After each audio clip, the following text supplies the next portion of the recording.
Hello, and welcome to the TSI Reading Workshop. So the first question you may be asking is, what is the TSI? The TSI is a test of essential reading, writing, and math skills. TSI stands for Texas Success Initiative. All students entering college are required to take the TSI unless their ACT or SAT scores are high enough that they are exempt. If you want to take any dual credit courses while you're in high school, a passing TSI is required prior to enrollment. All state colleges and universities administer the TSI to ensure that new enrollees take classes suited to their skill level. So how is the TSI organized? It's a 3-part test with 20 to 24 items per section. The reading and math portions of the test consist entirely of multiple choice questions. And the writing part begins with objective questions on grammar and punctuation, followed by an essay assignment. So, acceptable scores for TSI, minimum scores that show college readiness, are 350 or above for math, 351 or above for reading, 340 above with an essay score of 4 for writing, or a score of less than 340 with an ABE diagnostic level of at least 4 and an essay score of 5. So ABE is Adult Basic Education, and this is another diagnostic test.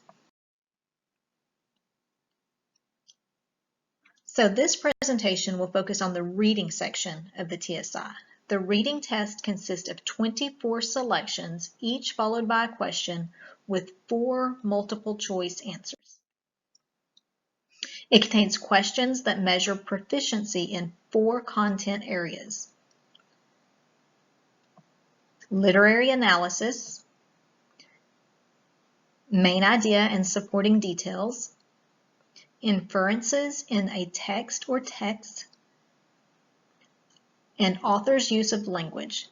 So let's look at each of these a little closer. Let's look at literary analysis. Topics covered in this category include identifying and analyzing ideas in and elements of literary texts. Questions focus on understanding figures of speech and analyzing ideas in literary texts, such as Greek myths, plots of classic Hollywood movies, or American folktales. Test takers may be asked to choose the best way to explain the significance of familiar symbols such as magic wands, talking frogs, or heroes with superhuman strength. Main idea and supporting details. Topics covered in this category would include identifying the main idea of a passage and comprehending explicit textual information in a passage. Questions measure the comprehension of informative passages on a variety of topics, such as historical events, technological innovations, and biographies of noteworthy people. The content of these paragraphs ranges from the impact of smartphones on American culture to a scientific explanation of how natural forces carved out the Grand Canyon. Inferences in a text or texts. Topics covered in this category include synthesizing ideas by making a connection or comparison between 2 passages and making an appropriate inference about single passages.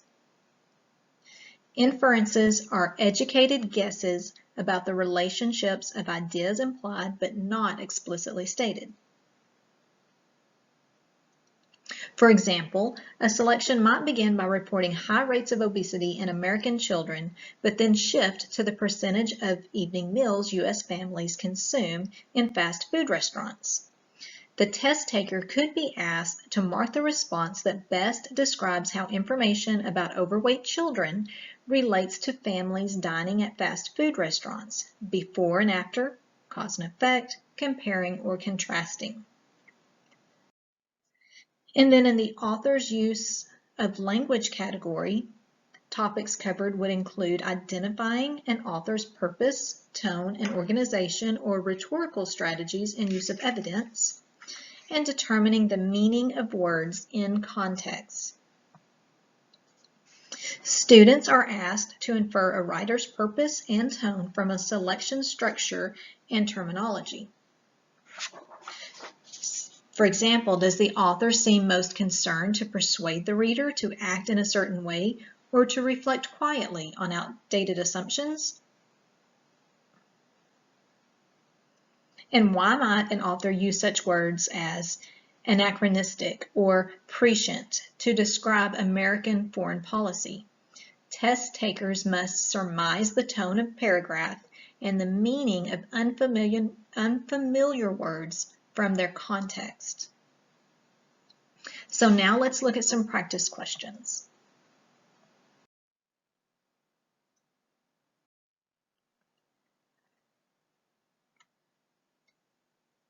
The main authors of the Declaration of Independence and the Constitution are usually thought of as America's founding fathers. Other, less-known personages also deserve the title, however, and Noah Webster was one of these. Through his writings, which include the still influential dictionary that bears his name, Webster sought to legitimize the American English that was independent of British spelling and pronunciation. For instance, Webster removed the U from the word color, creating a distinct American version of the word. So what is the main purpose of this passage? So I want you to think about that for just a moment before we look at our answer choices.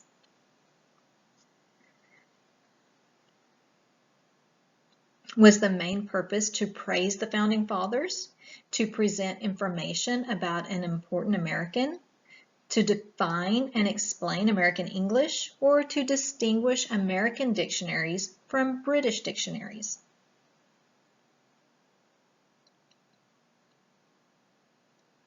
So the correct answer here is B. The author discusses Noah Webster and the idea that he deserves the title of Founding Father. The author clearly considers Webster important, citing his still influential dictionary and his attempt to legitimize an American English. Choice A is incorrect because although the author mentions that the Founding Fathers authored certain documents, he or she offers no specific praise of the Founding Fathers. Choices C and D are incorrect. Although the author mentions Webster's attempt to legitimize an American English and to create an American English dictionary, neither of these points is the main focus of the passage. Let's look at another example.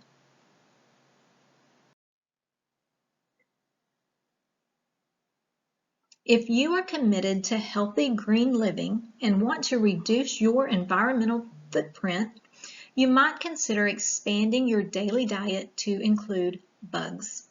Supporters of the Edible Insect Initiative rightfully argue that farming insects has a much lower environmental impact than does raising livestock, since bugs are easier to harvest and require a fraction of the water and land space that cattle need.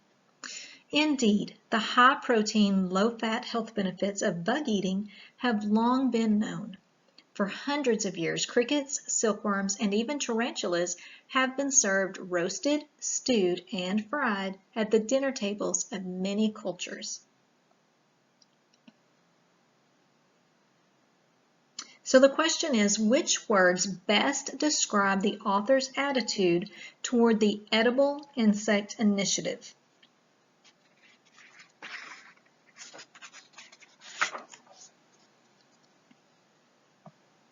Would it be awe and amazement, interest and support, disgust and distaste, or fear and apprehension? So think about that for a minute.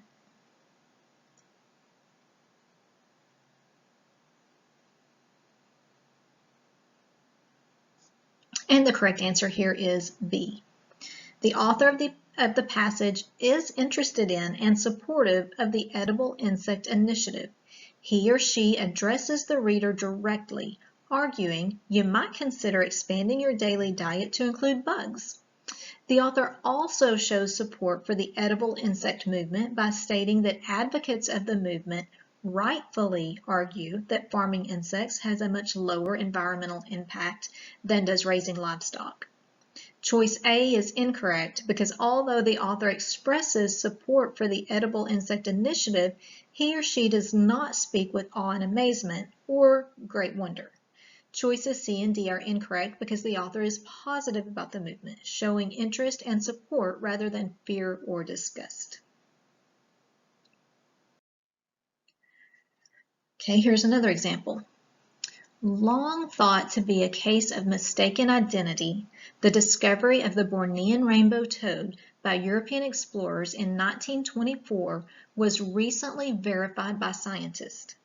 The explorers had made a black and white sketch of an unusual toad they had found in the jungles of Southeast Asia, christening it the Bornean rainbow toad. Skeptical but curious, scientists recently went to look for the toad and ended up finding 3 specimens.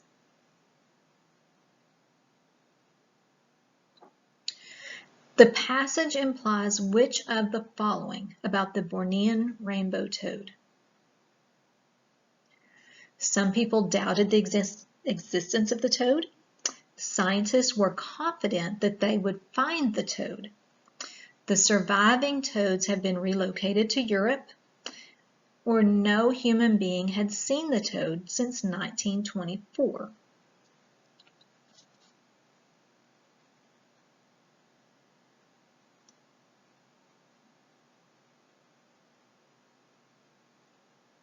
The correct answer here is A. The author suggests that some people doubted the existence of the Bornean rainbow toad. They thought it to be a case of mistaken identity and were skeptical. In other words, some people thought the European explorers were documenting another already known kind of toad and had not discovered a new toad. This is supported by the fact that the discovery was not verified for many years. Choices B, C, and D are incorrect. The author suggests that scientists did not expect to find the Bornean rainbow toad.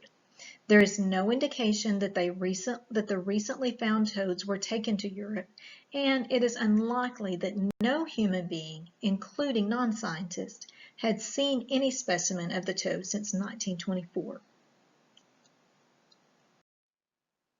All right, so now we're going to read a passage. It says to read the following passage and then choose the best answer to each question. Answer the questions on the basis of what is stated or implied in the passage. The narrator of this passage from a short story describes the cabin where her father worked. Okay, so let's read the passage.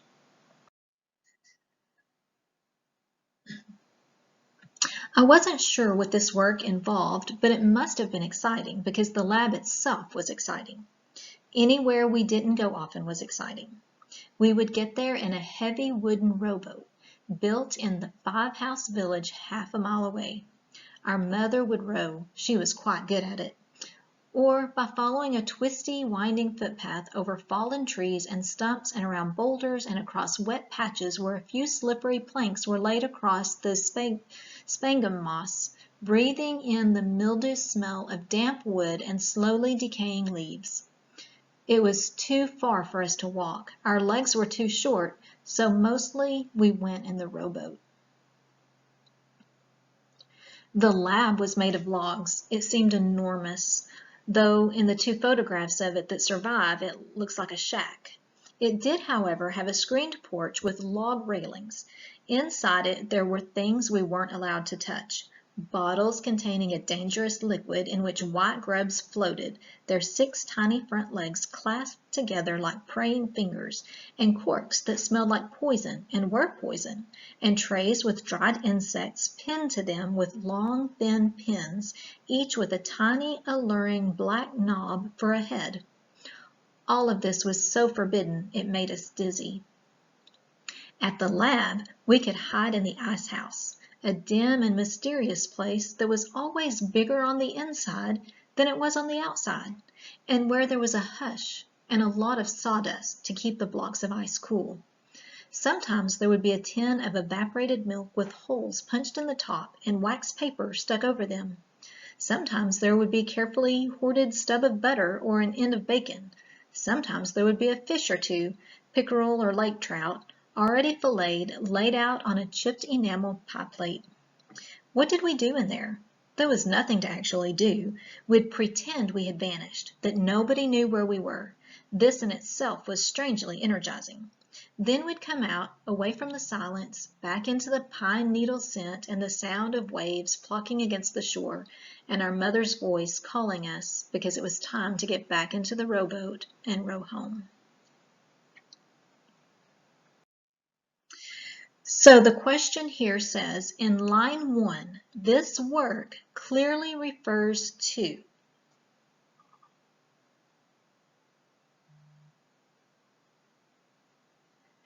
So in line 1 it says, I wasn't sure what this work involved, but it must have been exciting. So what is this work? So your choices are writing, food science, photography, or insect research. So the correct answer here is D, insect research. We know this because when talking about the lab, she says she isn't sure what this work involved, but she describes the lab very fully.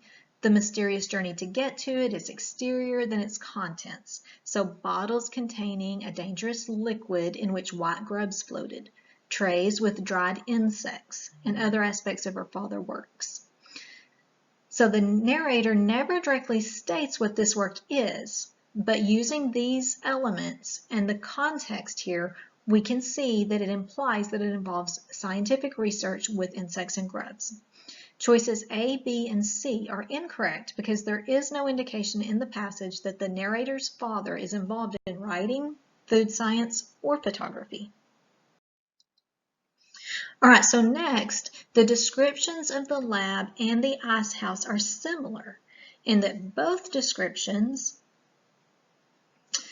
emphasize cheerful and light-filled surroundings, contain images of hiding and concealment, highlight the narrator's misconception of size, or contrast with descriptions of the narrator's home. So let's go back, and I'm going to read to you some of the things that it uses to describe the lab and the ice house.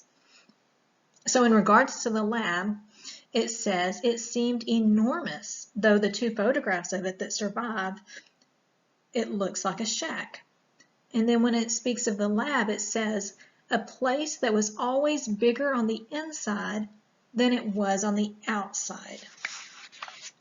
So when you look at these two descriptions, you can see that the correct answer choice is C. It highlights the narrator's misconception of size.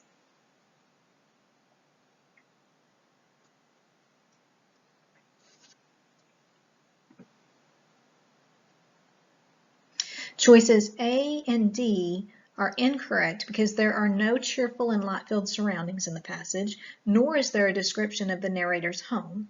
And although the narrator does speak of hiding and concealing herself in the ice house, she does not speak of doing so in the lab itself. So B is incorrect, and the correct answer is C. So for more sample questions and for practice tests, you can go to these resources. They give tips and they give some additional information about the TSI and more practice questions. So if you need more practice questions on the reading portion of the TSI, you can check out these websites. And thank you for listening to the TSI Reading Workshop, and I hope it helps you out.